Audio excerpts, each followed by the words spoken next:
ஏய், நீ மலேசியாவில் என் இடத்துல இருந்து பிஸ்னஸை ஒழுங்காக ஹேண்டில் பண்ணுவேன் நம்பி தான் நான் இங்கே ரிலாக்ஸாக இருக்கேன். அப்புறம் ஹலோ, அதானே லாஸ்ட் மந்த் அவ்வளோ லாஸ் ஆகிருக்கு. நெக்ஸ்ட் டைம் அப்படி நடந்தால் உன்னை ஃப்ரெண்டுன்னு கூட பார்க்க மாட்டேன். I'll fire you. Take care of my business. I'll call you back. Bye, bye. Hey, Divya, what a surprise. என்ன சொல்லாம வந்துட்ட? ஓ, சார் பார்க்க சொல்லிட்டு தான் வரணுமா? இல்ல பெர்மிஷன் ஏதாவது வாங்கிட்டு வரணுமா? ஒன்றும் இல்லையே. சரி, ஓகே. ரூல்ஸ் எல்லாம் என்ன இருக்குன்னு எனக்கு மெசேஜ் பண்ணுங்க. நான் அதுபடி வந்து உங்களை பார்க்கறேன். பாய். இரு. என்ன திவ்யா, நீ ஒரு ஆங்கிரி பேர்டா? இவ்வளவு நாள் எனக்கு எது தெரியாம போச்சே. பின்ன ஆசையா உன்னை பார்க்க வந்தேன், சொல்லாம வந்துட்டேன்னு கேக்குறேன். எனக்கு எப்படி இருக்கும்? கேட்டா நீ என்ன சொல்லுவ? நான் எப்ப வேணா வருவேன், இது என்னோட வீடு, நீ என்ன கேள்வி கேட்க கூடாது, எனக்கு உரிமை இருக்கு அப்படின்னு நீ கோவப்படுவேன்னு பார்த்தேன். ஏய், என் மேல உனக்கு இல்லாத உரிமையா? நீ எப்ப வேணா வீட்டுக்கு வரலாம், புரியுதா? அதுக்குள்ள கோபம். நான் கோவப்பட்டாதானே நீ சமாதானப்படுத்துவ. நான் எதுக்கு வந்திருக்கேன்னு சொல்லு பார்க்கலாம். நோ ஐடியா, நீயே சொல்லு. இன்னைக்கு லவ்வர்ஸ் டே.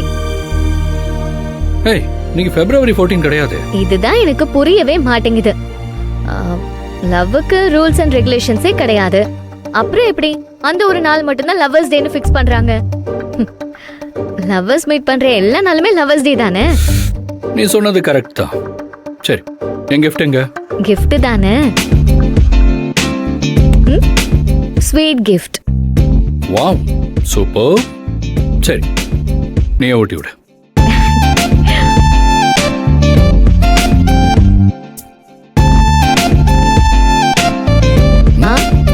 ஏய், இப்படி கொடுக்கறதுக்கு நீ இவ்வளவு தூரம் சாக்லேட் எடுத்துட்டு வந்த? உலகத்துல எல்லாருமே இப்படிதானே சாக்லேட் கொடுப்பாங்க.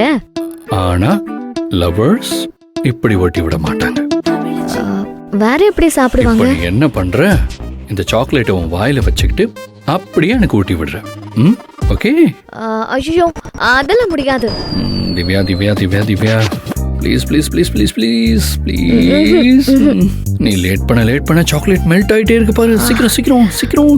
Please please please please please டச்சலோ please please. Okay okay okay, இந்த பொசிஷன் ஓகே. ரெடியா?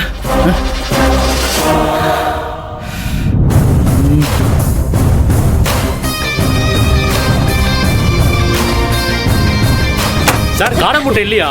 நாட்டு கோழி முட்டை தான். கதவு தட்டிட்டு வர பழக்கமே இல்லையா உனக்கு? இன்னைக்கு நான் தான் கரடியா? ஏன் சார், கதவு சாத்துற பழக்கம் உங்களுக்கு இல்லையா சார்? உங்களுக்கு வான்கோழி முட்டை தான் வாங்கிட்டு வரணும். வாங்கிட்டு வரேன். போயிடு ரகுணா. போடா.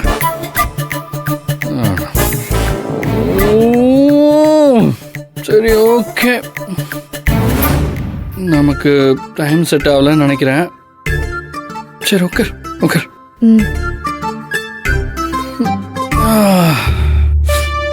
சரி, சொல்லு. வீட்டில் எல்லாரும் ஓகேவா? வெண்ணிலா மேடம் எப்படி இருக்காங்க? எல்லாம் ஓகே தான். ஆனா நேத்து கார்மெண்ட்ஸ்ல வெண்ணிலாக்காக்கு ஷாக் அடிச்சிருச்சு. ஐயோ. அதுக்கப்புறம் அங்க வேலை பார்க்குற ஜீவான்றவர் தான் அவங்களுக்கு ஃபர்ஸ்ட் எய்ட் பண்ணி காப்பாத்தினாரு.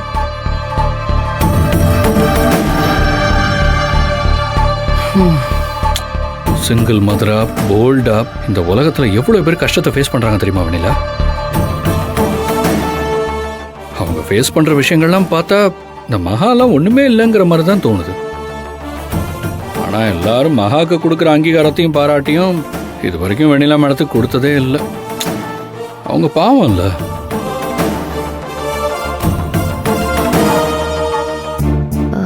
சரி அஸ்வின், எனக்கு கிளாஸ்க்கு டைம் ஆச்சு, நான் கிளம்புறேன்.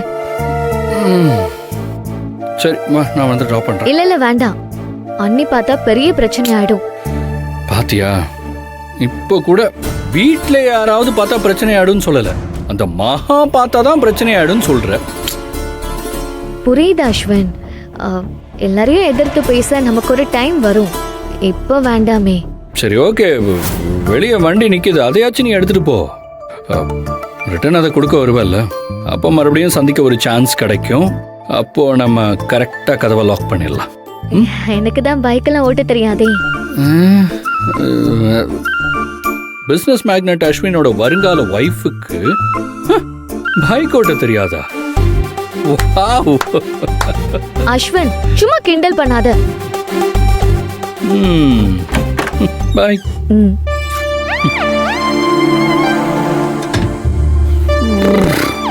ஐயோ.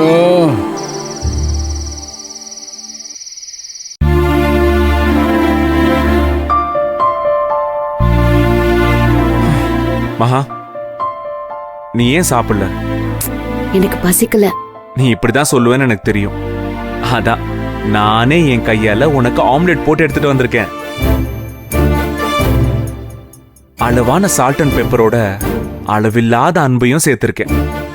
சூடு ஆறதுக்குள்ள சீக்கிரமா சாப்பிட்டுரு. வாழ்க்கை எல்லாருக்கும் ஒரே மாதிரி இருக்கிறது இல்லைங்க. எல்லாரும் ஒரே மாதிரி இருக்கிறது இல்லையே மகா. நீ அக்காவையும் அண்ணனையும் நினைச்சு கவலைப்படுறேன்னு எனக்கு புரியுது. எப்பவும் மத்தவங்களுக்காக யோசிக்கிற நீயும் தெம்பா இருக்கணும்ல. ஆம்லெட்டை சாப்பிடாம வச்சுட்ட பாரு. சூடோட சேர்ந்து என் அன்பும் ஆறிக்கிட்டு இருக்கு மகா. கண்டிப்பா நான் சாப்பிடுறேங்க. உங்க அன்பை நான் வீணாக்க மாட்டேன். ம். அண்ணிய நினைச்சாதாங்க எனக்கு பாவமா இருக்கு. அவங்களுடைய வைராகியம் எங்க கொண்டு போய் விடுமோன்னு கவலையாவும் இருக்கு. அக்கா மனசுல ஜீவாவை பத்தி என்ன நினைச்சிட்டு இருக்கான்னு தெரிஞ்சுக்க நினைச்சோம். திரும்பவும் ஜீவா அவங்க வாழ்க்கையில வந்துடக்கூடாதுன்னு அவங்க தெளிவா இருக்காங்கன்னு நம்ம தெரிஞ்சுக்கிட்டோம். அது தெளிவு மட்டும் இல்ல, நீ சொன்ன மாதிரி வைராக்கியமாவும் இருக்காங்க. டைவர்ஸ் வரைக்கும் அவங்க ரெடி பண்ணி வச்சிருப்பாங்கன்னு நான் எதிர்பார்க்கவே இல்லைங்க. அதுவே எனக்கு பெரிய ஷாக்கிங்கா இருந்துச்சு. எனக்கும் தான் மகா. அக்கா இவ்ளோ தூரம் யோசிப்பாங்களா? இவ்ளோ விஷயம் அவங்களால தனியா பண்ண முடியுமா? இதெல்லாம் எனக்கு ரொம்ப ஆச்சரியமா தான் இருக்கு. ஆனா இதெல்லாம் அவங்க முடிவுல அவங்க எவ்வளவு உறுதியா இருக்காங்கன்னு காட்டு. அதுதான் இப்ப என்னோட கவலையும். நீ தானே ஜீவாவை நம்பிக்கையா பேசி அனுப்புன. ஆனா அண்ணனால ரொம்ப கஷ்டப்பட்டிருக்காங்க. 10 வருஷம் அவங்க நரக வாழ்க்கை வாழ்ந்திருக்காங்க. அவங்க அண்ணனை வெறுக்கிறது நியாயம் தாங்க. என்ன மகா, நீயா இப்படி சொல்ற? அண்ணி அவங்க பழைய வாழ்க்கை தந்த வலியோட இருக்காங்க. அவங்க மனசுல என் அண்ணன் இருந்தா மட்டும்தான் அவங்கள சேர்த்து வைக்கிறதுக்கு நம்ம முயற்சி பண்ணணும். அப்போ அக்காவுக்கு வாழ்க்கை துணை கட்டின புருஷனாவே இருந்தாலும் அவங்கள ஏத்துக்கிறதும் ஏத்துக்காததும் ஒரு பொண்ணோட விருப்பம், உரிமை. விருப்பமே இல்லாத ஒருத்தரோட நாம சேர்ந்து வாழ சொல்லி கட்டாயப்படுத்த கூடாதுங்க. சட்டம் எப்பவுமே பொண்ணுங்களுக்கு தான் சாதகமா இருக்கும். அக்கா டைவர்ஸ் வேற வாங்கி வச்சிருக்காங்க. ஜீவாவும் பிடிவாதமா இருக்காரு. உனக்கு என்ன, இப்ப அக்கா மனசுல ஜீவா இருக்காரான்னு தெரியணும். அது தெரியாம சேர்த்து வைக்க முயற்சி பண்ணக்கூடாது, அதானே? ஆமா, அதேதான். அது மட்டும் இல்ல, அண்ணன் முன்ன மாதிரி இல்ல. தெரிஞ்சிட்டாருன்னு அன்னைக்கு தெரியணும், புரியணும். அது எப்படி? இவ்வளவு நாள் கார்மெண்ட்ஸ்ல நேருக்கு நேர் பார்த்துட்டு தானே இருக்காங்க. அப்பவே தெரிஞ்சிருக்குமே. இல்லங்க, அது 3வது மனுஷங்க பார்வைக்கு சரி. ஒரு மனைவியா அண்ணி அதை உணரணும். அவங்க மனசுல அண்ணனுக்காக ஒரு சின்ன இடமாவது இருக்கான்னு நம்ம தெரிஞ்சுக்கணும். ஒன்னு கேக்குறேன், ஓ மனசுக்கு என்ன தோணுது? அக்கா மனசுல ஜீவா இருக்காரா இல்லையா? கண்டிப்பா இருக்காருன்னு தான் நினைக்கிறேன். எதை வச்சு சொல்ற? அண்ணி இன்னைக்கு பேசிட்டு போனதுல இருந்து டைவர்ஸ் வாங்கி வச்சிருந்தாலும் ஏன் இத்தனை வருஷமா இன்னொரு கல்யாணம் பண்ணிக்காம இருக்காங்க?